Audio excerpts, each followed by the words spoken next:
Miss Abby? Yes po, ma'am. Yes, may i-share Ay, po ano ako. po ate? Approve na po ang visa mo, ma'am. Hindi Congratulations. nga. Hindi ako naman. Kailan ka? Congratulations, ma'am. We just received your visa approval. Ngayon lang. So, mainit-init pa. Nandito ako biglang nagpatawag po ng meeting yan po. Congratulations, Miss Jessa. So, you really deserve it. Yes po. Congratulations, ma'am. Seryoso ba yan? Hindi ako makapaniwala kasi kakachat ko lang eh. Yes, ma'am. Pwede, naka-impake ka na ba? Pwede ka na mag-impake. We can book your ticket na if ever. Bali ngayon lang po na-receive.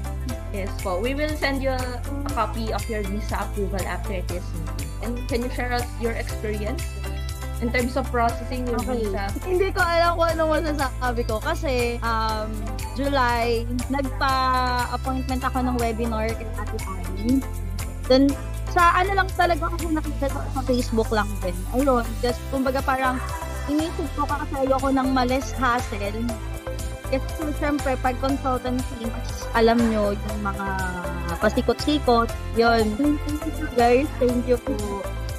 Thank you so much din, ma'am. So, totoo talaga yung trust the process. Yes po, yes po. And ayun ma'am, we are glad na lumabas din or nakahabol tong ating visa approval to the part of your class. And so ma'am, with your experience, would you recommend us to other aspiring students out there na planning din pumunta ng New Zealand or other countries pa? Oo, opo. Tawag dito, madami na rin naman na ako nakausap na, kumbaga, ito, sinabi ko na rin yung kay Ate Abby. Kumbaga, once na makaalis ako, maging okay yung, maging okay yung pag-alis ko, yung malis ko doon, why not, diba? Kasi, yun nga, as a experience ko, pwede talaga ako magdiiwang. Kaso, ang problema ko, katulad lang din yung mga SOP, yung mga ibang documents. Si Sir Kim kasi sobrang big help din siya sa mga sa mga documents. Ang dami na kasi, katulad ko may mga business, may business ako. So, isa yun sa mga, hindi ako aware, may mga kailangan pa palang ganito, ipanotaryo, gano'n. Yun yung masasabi ko na natutulong din talaga ng ideal. Plus points na rin kasi yung mga kung naglabas yung mga letter, yung mga bank statement, gano'n. More on sa mga legal documents. Ako kasi wala akong alam sa ganun. Kaya talagang nagpa-ideal visa na lang ako. Oh my goodness, hindi pa rin ako makapaniwala.